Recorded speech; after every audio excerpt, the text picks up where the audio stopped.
कमाल हुआ, इन दोनों ने फारसी छोड़ दी और हिंदवी को अपने कोर्ट की जबान बना दिया।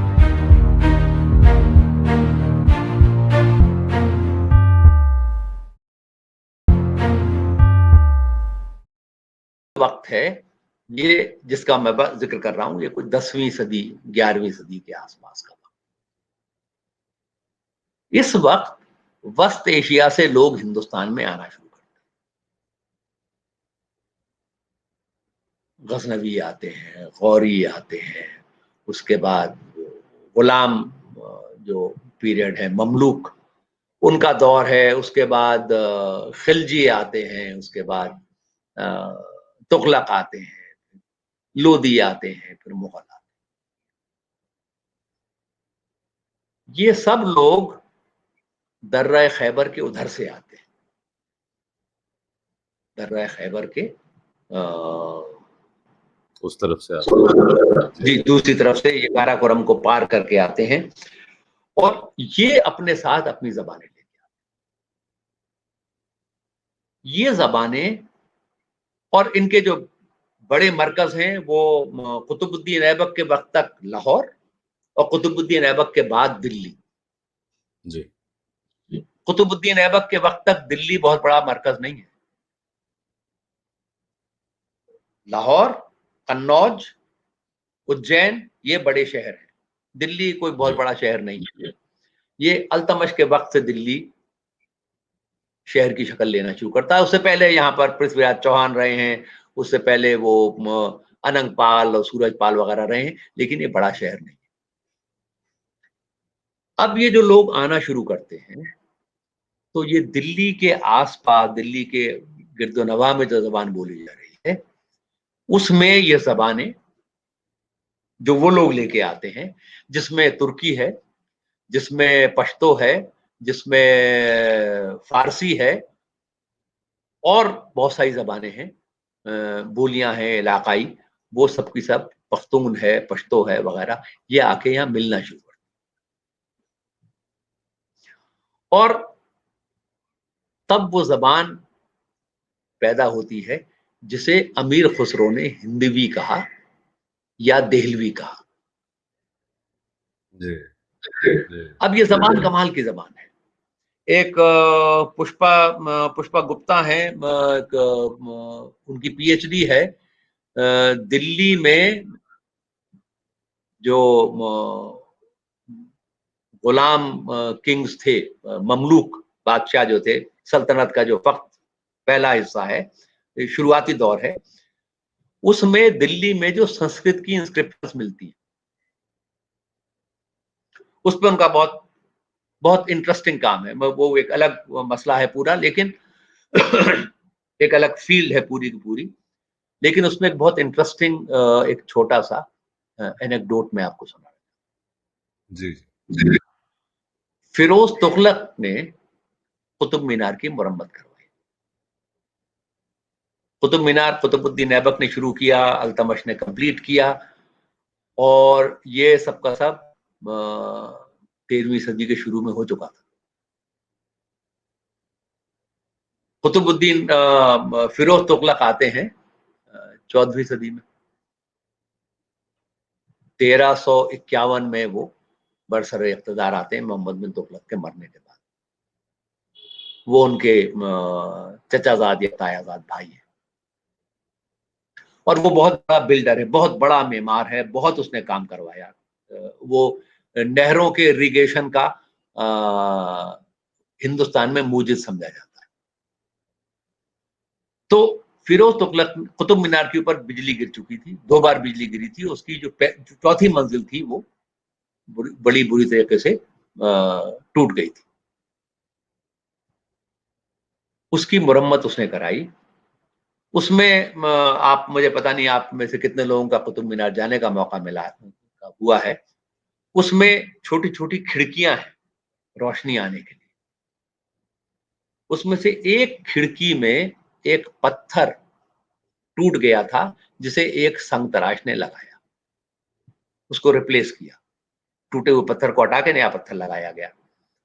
उसको उसने उसको शक्ल में, उस साइज में, उस पैमाइश पे काटा और वहां पर उसने फिट किया। संग तराश पत्थरों पे अपना दस्तखत छोड़ते थे। इस संग तराश ने, यह पढ़ा लिखा था, उसने अपना नाम लिखा और अपना पेशा लिखा। नाम मुझे उसका सही याद नहीं है, राम सिंह, राम अवतार, जो भी था, उसके आगे जो उसने लिखा वो ज्यादा इंपॉर्टेंट है।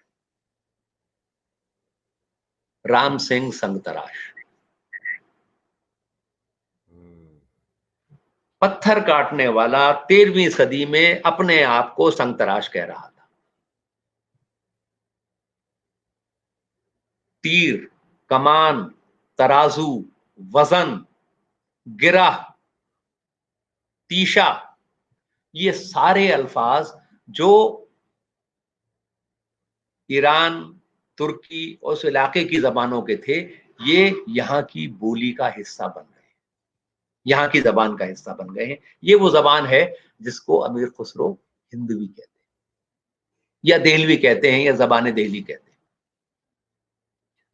अलाउद्दीन खिलजी ने गुजरात को फतह किया और उसने अपने कुछ सरदार, कुछ अपने जो बड़े अफसर थे, उनको उसने गुजरात भेजा उस इलाके का इंतजाम देखने के लिए। जब वो दिल्ली से वहां गए तो वो अपना जो उनका जो घर में जो लोग काम किया करते थे उनको साथ ले। ये वो लोग थे जो हिंदवी, देहलवी या जबान देहली बोला करते थे। ये वो जबान थी जो दिल्ली की जबान में फारसी और पख्तून और पश्तो और तुर्की के अल्फाज मिलने के बाद जबान बन गई। ये जबान गुजरात पहुंच जाती और वहां पर गुजराती से मिक्स हो जाती है और गुजरी नाम की एक जबान बनती है। फिर जब बहमनी सल्तनत वजूद में आती है, इनमें से कुछ लोग यहां से वहां पहुंच जाते हैं।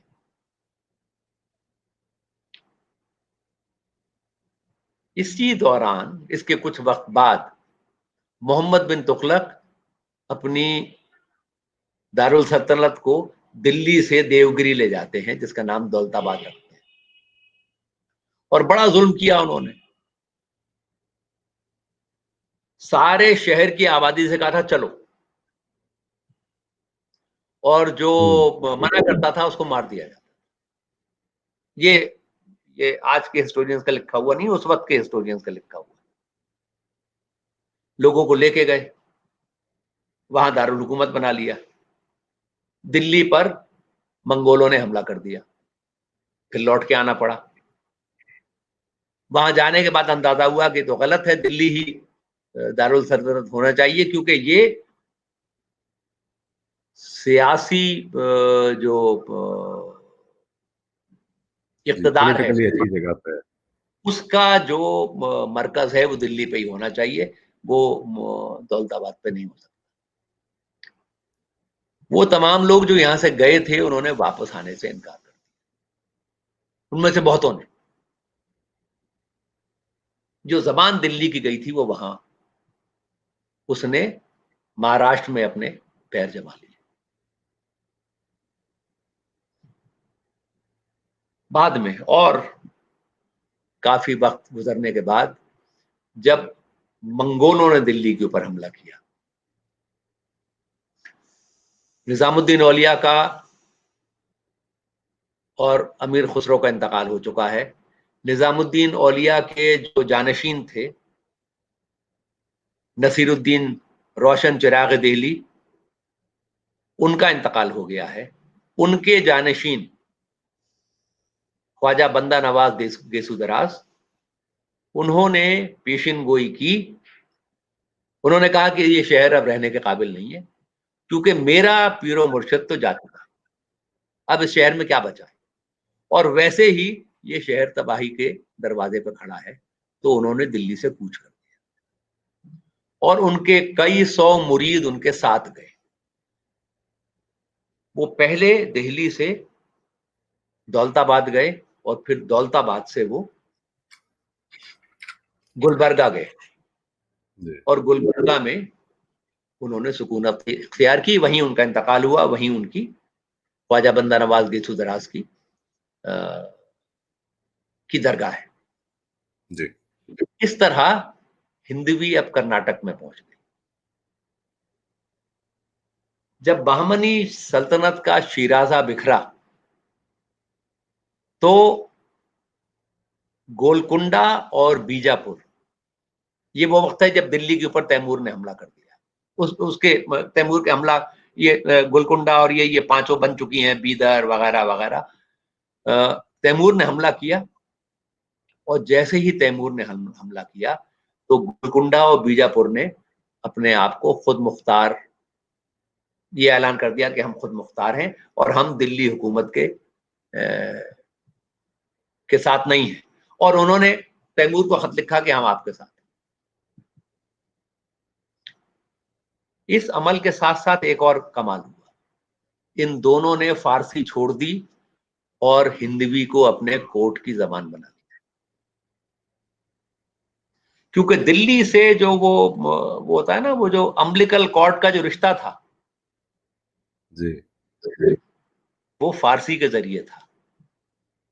उन्होंने दिल्ली से रिश्ता तोड़ा और फारसी से रिश्ता तोड़ा, और इस जबान को जो हिंदवी से गुजरी बन के और फिर दक्कनी की शक्ल ले चुकी थी, उसको अपनी कोर्ट लैंग्वेज बना। और तब गोलकुंडा वाले जो थे वो शशोपंज में थे कि क्या करें, कैसे करें, फारसी खत्म कर दें, ना करें। तो वो सरकारी दफ्तर के काम काज फारसी में करते थे, और जो अवाम के काम थे वो हिंदी में या दक्कनी में किया करते थे। गोलकुंडा अच्छा। में उन्होंने सारा का सारा काम दक्कनी में करना शुरू किया, कोर्ट का काम भी, और जो अवाम से ताल्लुक रखने वाले जो तमाम कारोबार थे, वकील और ये वो सब, वो दक्कनी में। इसलिए गोलकुंडा, जो बाद में हैदराबाद कहलाया, ये वो जगह बना जहां पर हिंदवी ने उरूज करके दक्कनी की शक्ल ली।